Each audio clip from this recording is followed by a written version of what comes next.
Buenas tardes. Continuamos con nuestro relato de la Guerra Civil Española en tiempo real. Hoy es 19 de julio de 1936, domingo, y aunque el 18 de julio ha pasado a la historia como el del comienzo de la guerra e incluso del golpe de Estado, vimos ayer y anteayer que el golpe de Estado se tuvo que adelantar en Melilla y el 18 se adelantó también a algunas capitales de provincia peninsulares, especialmente Sevilla y Cádiz. Hoy, 19 de julio, es realmente el día en que el golpe de Estado se generaliza. Es una fecha, por lo tanto, pródiga en acontecimientos. Intentaré que todos entren en un solo vídeo. Si veo que me alargo demasiado, pues haré dos partes. Voy a continuar con las localizaciones donde ya ayer y anteayer hubo acontecimientos, comenzando por tanto por el origen cronológico del golpe de Estado en el Protectorado Español de Marruecos.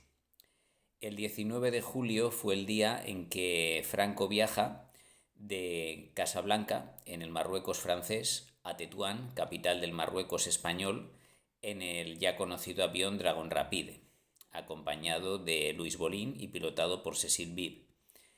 Es a primera hora de la mañana, despega de Casablanca a las 5, llega a Tetuán a las 7 y antes de despegar envía a su familia en un barco a Francia, al puerto, es decir, a su esposa y a su hija, las envía desde Canarias a Le Havre, al puerto francés de Le Havre.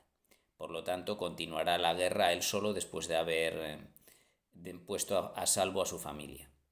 Una vez en Tetuán, donde es recibido por Sáenz de Buruaga, que es el líder militar del golpe de Estado en Tetuán, Franco toma el mando del ejército de África y una vez informado por Beigbeder de la útil labor del visir Ahmed Ganmia, que el día anterior ha evitado disturbios de la población musulmana contra los militares golpistas, a los que culpaba del bombardeo que sufrió la Medina por unos aviones republicanos, Franco, como digo, condecora hoy 19 de julio al visir Ahmed Ganmia por esta labor de apoyo al alzamiento, iniciando pues una eficaz colaboración entre la España que luego será franquista, que ahora todavía es simplemente sublevada, y el gobierno de Marruecos. Desde Marruecos desde Marruecos y la ciudad de Ceuta, parten los primeros refuerzos hacia la España sublevada peninsular. Concretamente, desde Ceuta salen dos tabores de regulares en sendos barcos, el buque de transporte Ciudad de Algeciras y el cañonero Dato. Parten desde Ceuta hasta Algeciras y Cádiz, dos tabores de regulares escoltados en el caso de Algeciras por el destructor Churruca.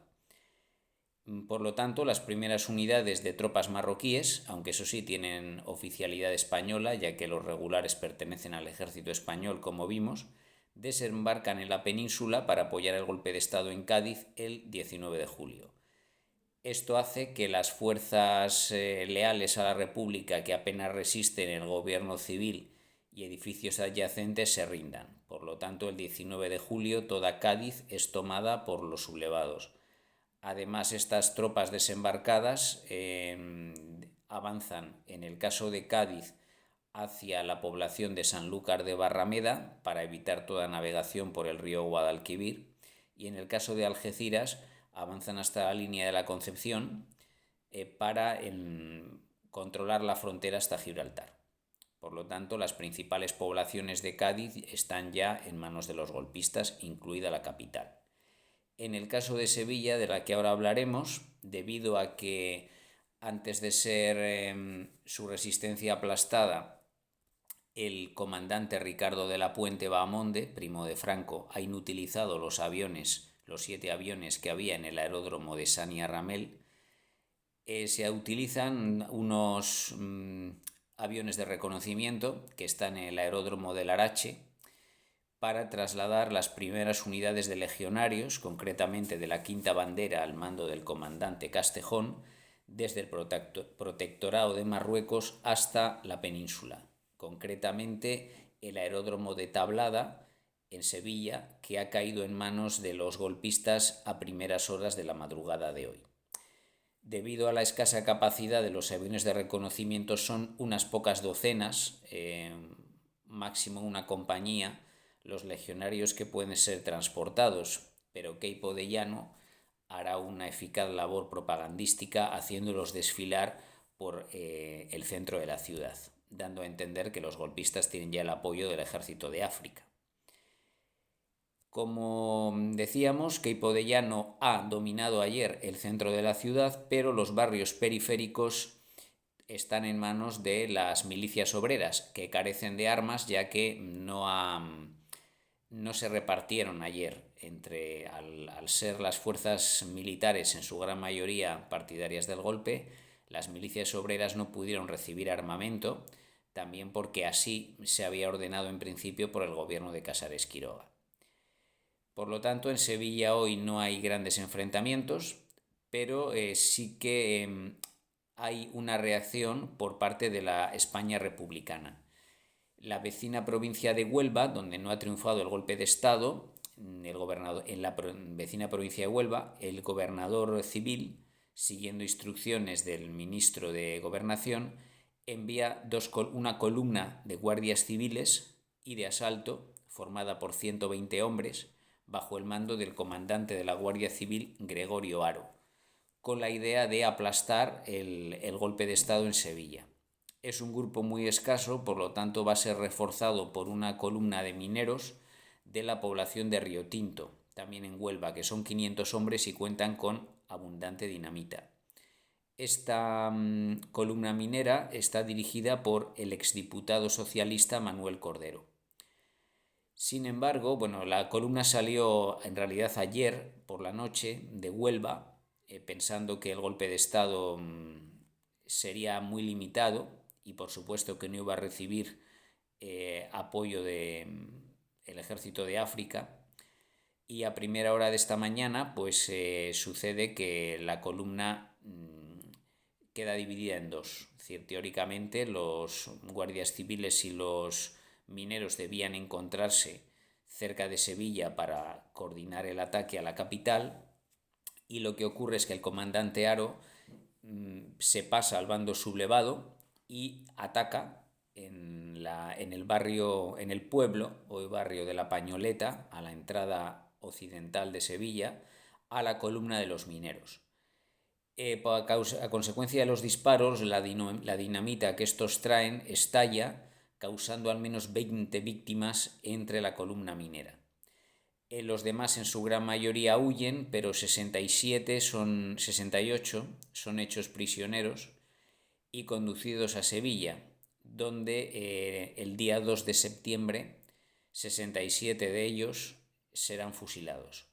Únicamente se salvó uno de los integrantes de la columna porque era menor de edad. Queipo de Llano, que desde ayer está utilizando la radio como herramienta propagandística muy eficaz, difundió el bulo de que la dinamita que estos mineros traían, que era un arma habitual utilizada en los disturbios y en las rebeliones como en Asturias, estaba destinada a volar la catedral y la Giralda. Así concluyen el día de hoy los acontecimientos en Sevilla. Pero hay otros sucesos en Córdoba y en Málaga. El primero de ellos, favorable a los golpistas. Ya como comentaba ayer, Córdoba fue la primera capital capital peninsular, tomada completamente por los sublevados, pero hoy la rebelión se extiende al Valle de los Pedroches, en el norte de Córdoba.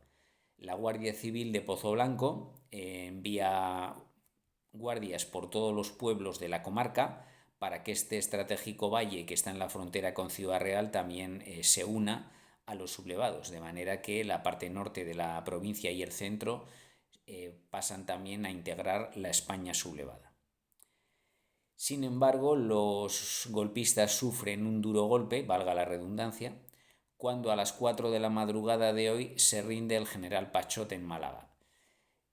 Al parecer, después de hablar con el nuevo presidente del gobierno, Diego Martínez Barrio, que ha estado conferenciando toda la noche con los diferentes líderes militares y políticos que ha podido. Sin embargo, es poco probable que el argumento para la rendición sean las hábiles palabras del presidente, sino la amenaza de bombardeo por parte del destructor que anoche atracó en Málaga, un destructor leal a la República, donde los marineros se han hecho con el control del buque y ahora amenazan con bombardear a los sublevados, que además han perdido el apoyo de la Guardia Civil durante la noche de ayer. De manera que hoy, 19 de julio, la rebelión se da por fracasada en Málaga.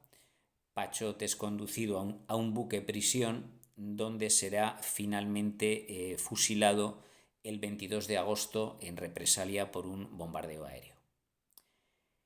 Así concluyen hoy los acontecimientos en Andalucía, donde se refuerza la presencia de los golpistas en Cádiz, Sevilla y Córdoba, pero han perdido la ciudad. Bueno, el golpe que organizaron en la ciudad de Málaga ha sido un fracaso. Comentados ya los acontecimientos en Andalucía y Marruecos, donde ya hubo sucesos ayer 18 de julio, hoy ya entramos en la extensión del golpe de Estado por media España. Comenzaremos por la capital, Madrid. La primera noticia del día, a las 8 de la mañana, es la dimisión del presidente del gobierno, Diego Martínez Barrio, de Unión Republicana, que ha dirigido, como se le llamó, un gabinete fantasma de apenas 11 horas.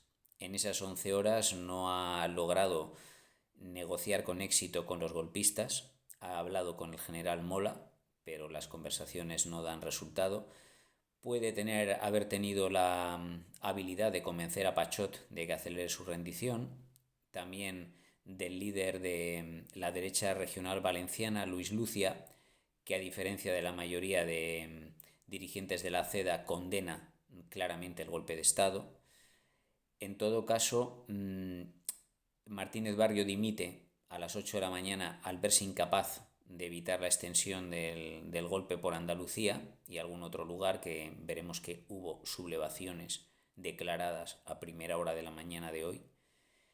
Y por lo tanto, dimitido Martínez Barrio, el nuevo presidente del gobierno será el hasta ahora ministro de Marina, José Giral, también de izquierda republicana. A diferencia de Martínez Barrio, que era de Unión Republicana, José Giral realiza algunos cambios.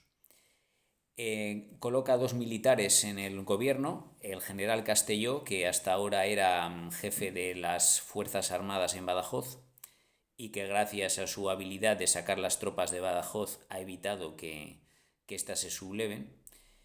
Castelló, por tanto, sustituye al general Miaja en el Ministerio de la Guerra, ya que Miaja va a ocupar la jefatura de la Primera División Orgánica, con sede en Madrid. El otro militar es el general Pozas, que era hasta ahora director general de la Guardia Civil y ahora será el nuevo ministro de Gobernación. Visto que la presencia de líderes moderados como Sánchez Román y Azcárate en el gobierno no sirve de nada, ambos son miembros del Partido Nacional Republicano, que es muy escaso, pero de hecho no tiene diputados, pero es muy moderado y había pensado Martínez Barrio que podía lograr algún éxito en las negociaciones con los golpistas. Siendo inútil la presencia de estos líderes moderados en el gobierno y además estando Azcárate en el territorio de León, no en la provincia de León, no en Madrid, estos ministros dejan de formar parte y se les sustituye por miembros de Izquierda Republicana. Vuelve Mariano Ruiz Funes, el impulsor de la reforma agraria, igual que Marcelino Domingo, que ahora dejará Instrucción Pública. Ruiz Funes vuelve a ser ministro de Agricultura y por lo demás no se realizan cambios. Es decir, quitando una presencia más de militares, más presencia de Izquierda Republicana y la vuelta de Ruiz Funes, hay pocos cambios en este gobierno, pero tiene mucha El gobierno de Giral, que será más estable que el que hubo ayer, de apenas 11 horas, el gobierno de Giral, que dirigirá el país durante los primeros meses de la guerra, el país republicano, naturalmente, el país leal al gobierno, el gobierno de Giral toma una importante decisión, aunque algún ministro como Ruiz Funes está en contra.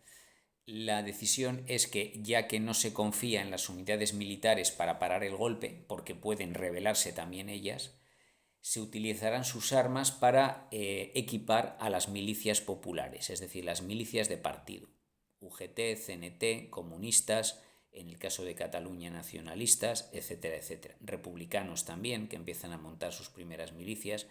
Es decir, los líderes de partidos y sindicatos empiezan a organizar la distribución de armas, ahora de una manera legal y reconocida por el gobierno. Esto tendrá importantes consecuencias, empezando por la propia capital, por Madrid. Allí Mola no había conseguido organizar un eficaz golpe de Estado. La idea era pues, que en Madrid mantuvieran una rebelión testimonial algunos cuarteles mientras recibían ayuda de las columnas que se iban a formar en las ciudades de Valladolid, Burgos, Zaragoza, Sevilla y además reforzadas por el ejército de África. Hasta hoy estos militares golpistas no habían hecho nada, de hecho era hoy el día del alzamiento, pero ya se ha tenido que adelantar por el descubrimiento de la conspiración en Melilla el 17 de julio, así que lo que hacen los principales coordinadores del golpe en Madrid es refugiarse en cuarteles donde tienen simpatizantes. Concretamente, el general Fanjul se dirige a mediodía al cuartel de la Montaña, que está junto al Parque del Oeste, y el general García de la Herrán se dirige al cuartel de campamento en Carabanchel. Pero antes de que llegue el García de la Herrán allí, empiezan los problemas con la orden del reparto de armas. En un primer momento, los oficiales del cuartel de la Montaña consienten en entregar 5.000 cerrojos de fusil. Había un problema, los 50.000 fusiles que se guardaban en los arsenales de Madrid tenían los cerrojos guardados en el cuartel de la Montaña para que no pudieran usarse en caso de que una revolución izquierdista, que era lo que temía el ministro de la Guerra que organizó aquello en 1934, se hiciera con ese armamento. Es decir, los fusiles sin cerrojo no podían funcionar y los cerrojos se guardaban en el cuartel de la Montaña. En un primer momento los oficiales aceptan la entrega de 5.000 cerrojos, pero los otros 45.000 los mantienen y cuando llega el general Fanjul a mediodía se niegan a entregarlos. Por lo tanto, el cuartel, que está dirigido por el coronel Francisco Serra, se mantiene en franca rebelión y es rodeado por las fuerzas de seguridad y las milicias de los partidos y sindicatos. En el cuartel de campamento en Carabanchel, el coronel Ernesto Carratalá sí está dispuesto a entregar los fusiles. Lo que ocurre es que sus oficiales son golpistas y cuando empieza el reparto de armas a las milicias populares disparan matando al propio coronel Carratalá y se encierran en su cuartel, que es el cuartel del 2º Batallón de Zapadores, y allí son también asediados, al igual que las fuerzas de infantería que están en el cuartel de la Montaña. Por lo tanto, los cuarteles de campamento y la Montaña están hoy en franca rebelión, pero todavía no se produce el asalto. El día 19 de julio es todavía de cierta expectación en Madrid y armadas ya y con el gobierno teniendo que lidiar con un montón de problemas por la extensión del golpe de Estado a otras provincias, empiezan a haber alborotos en la capital, incluido el incendio de iglesias y edificios religiosos, como también hicieron en Málaga desde ayer y en Sevilla en los barrios populares que todavía no han sido tomados por Queipo de Llano. Hay un retrato literario bastante bien logrado de estos acontecimientos y de los meses anteriores al comienzo de la guerra en la novela de Antonio Muñoz Molina, La noche de los tiempos.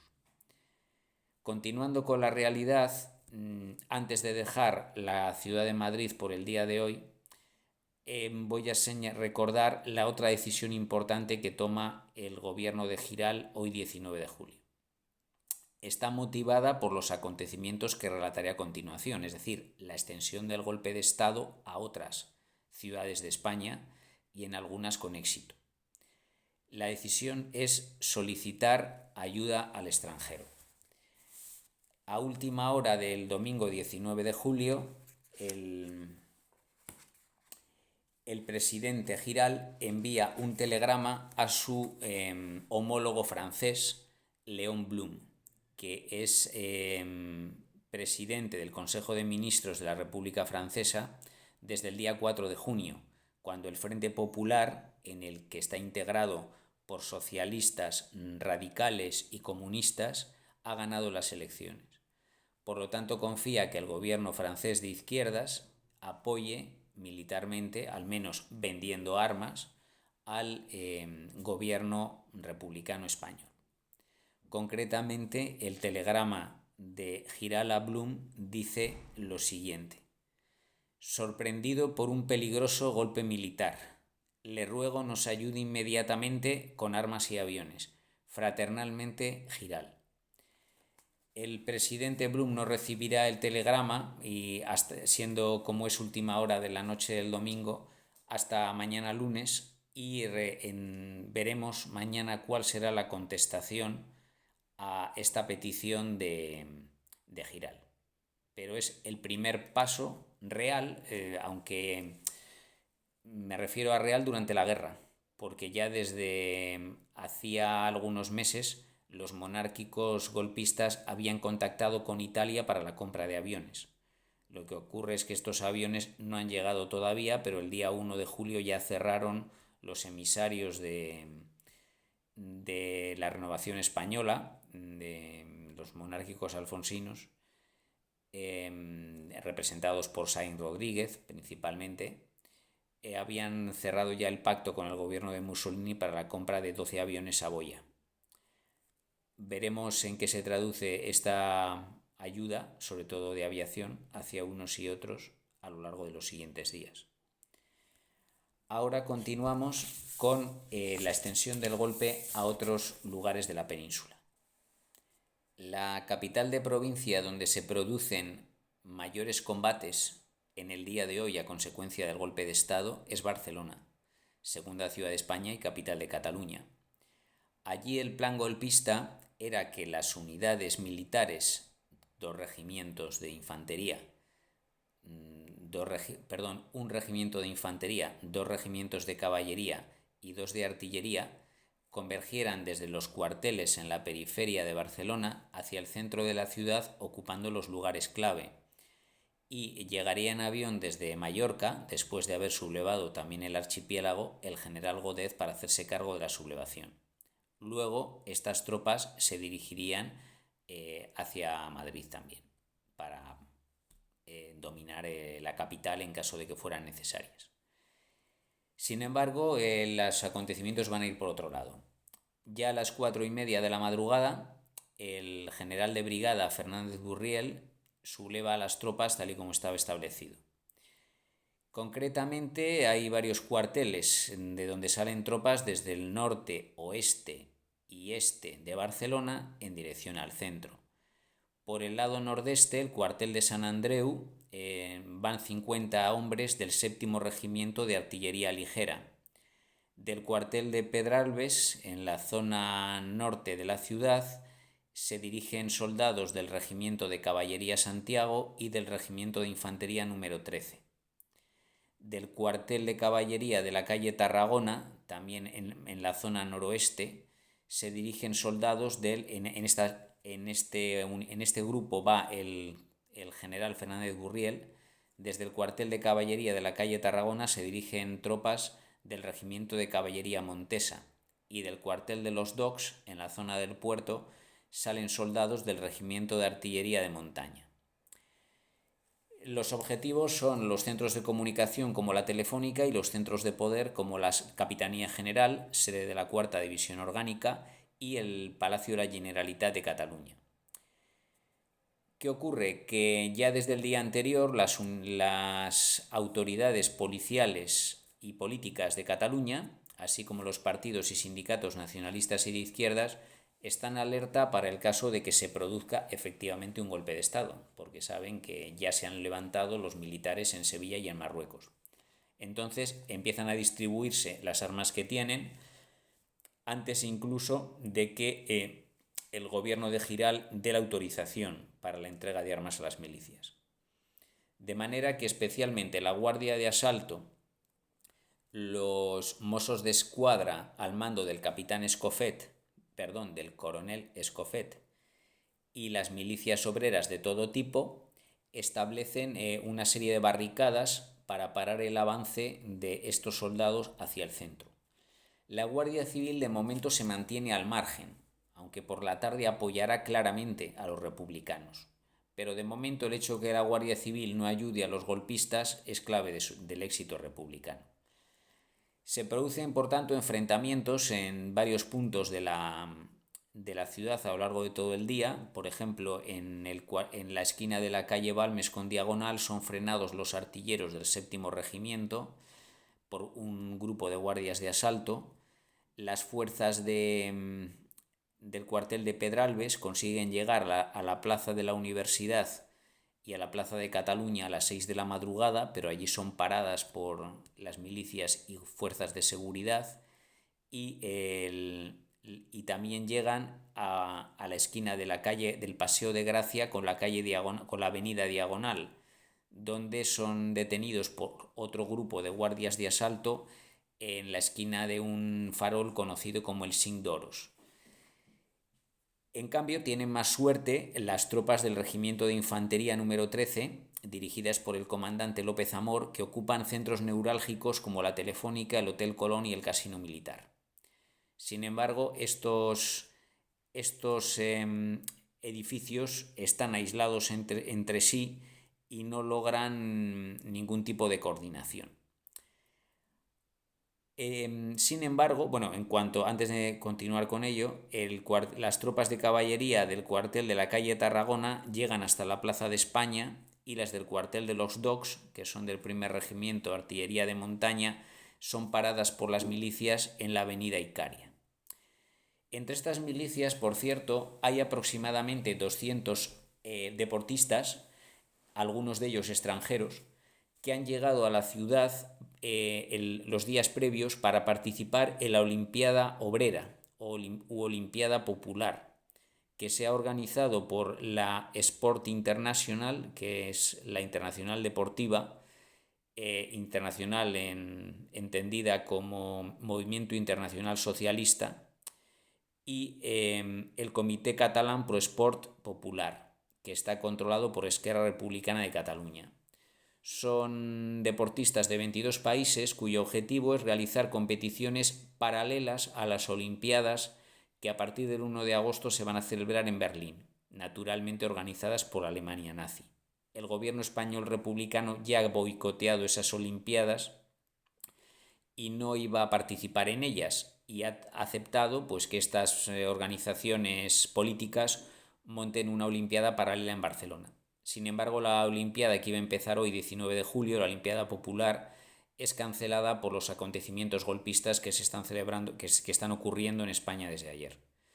La mayoría de atletas, de hecho, ni siquiera ha podido cruzar la frontera porque se cerró el 18 de julio, pero de los que sí entraron, muchos optaron por irse, pero unos 200, que son, además de deportistas, militantes políticos, deciden tomar las armas en apoyo de las milicias populares.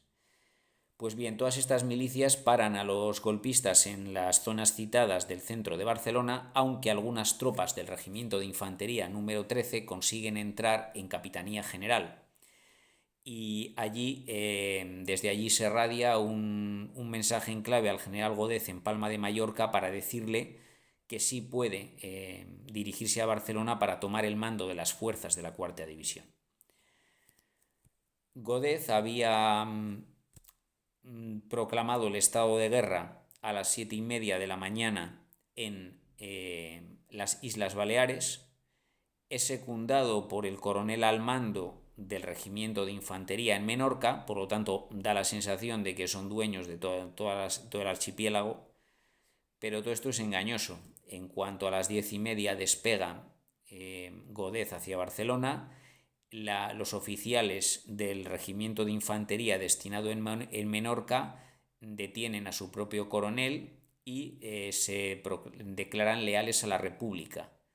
De manera que el regimiento de infantería destinado en Menorca será republicano durante nada menos que toda la guerra. La isla no caerá en manos de los golpistas hasta el final. En cambio, Mallorca, Ibiza y Formentera, que son jurisdicción del 36 Regimiento de Infantería con sede en Palma, se mantienen sublevadas. Godez, como digo, ha cogido un avión a las 10:30 de la mañana y 2 horas después ya está en Barcelona. Allí se encuentra pues con un panorama bastante desolador. Es cierto que los suyos controlan la Capitanía General, pero no ha sido tomado el Palacio de la Generalitat y el centro de la ciudad está en manos de las milicias. Los suyos ocupan algunos edificios ya citados, pero no tienen coordinación entre sí y sin el apoyo de la Guardia Civil va a ser difícil que el golpe triunfe en Barcelona. De manera que a las 2 de la tarde hay un diálogo muy tenso entre Godez y el general José Aranguren, que está al mando de las tropas, está al mando de todas las unidades de la Guardia Civil de Cataluña. Cada uno exige al otro que se rinda o se una a su bando y finalmente, visto que no hay acuerdo, además hay que señalar que el golpe también ha fracasado en la base aérea de el Prat, el aeródromo del Prat, donde el coronel Díaz Sandino pone a disposición de la República los cazas Newport con los que cuenta. De manera que después de 2 horas de tenso diálogo, el general Godez no tiene más apoyo que el que tenía al principio, es decir, tiene 4 regimientos, bueno, más aún, tiene 5 regimientos del ejército, pero con muy pocas unidades, apenas unos cientos de soldados, que tienen que hacer frente a miles de milicianos izquierdistas y nacionalistas, apoyados por cientos de guardias civiles y de asalto, y además el apoyo republicano de la aviación. Por lo tanto, a las 4:30, cuando caduca el plazo de 30 minutos que le ha dado Aranguren a Godez para que se rinda, las fuerzas republicanas se lanzan al asalto de la Capitanía General, que en solo 30 minutos se ve obligada a rendirse. Godez es trasladado, tras ser salvado de un intento de linchamiento, entre otras personas, por Caridad Mercader, que era una militante comunista catalana, que era la madre del posterior asesino de Trotsky, Ramón Mercader. Como digo, tras ser salvado del linchamiento por Caridad Mercader y otros, el general Godez es conducido al Palacio de la Generalitat, donde el presidente Companys le incita a que lea una declaración de rendición para evitar que haya más derramamiento de sangre. De esta manera, el general Godez hace una declaración por radio para convencer a los suyos de que depongan las armas. Dijo: «La suerte me ha sido adversa y he caído prisionero. Si queréis evitar que continúe el derramamiento de sangre, quedáis desligados del compromiso que teníais conmigo».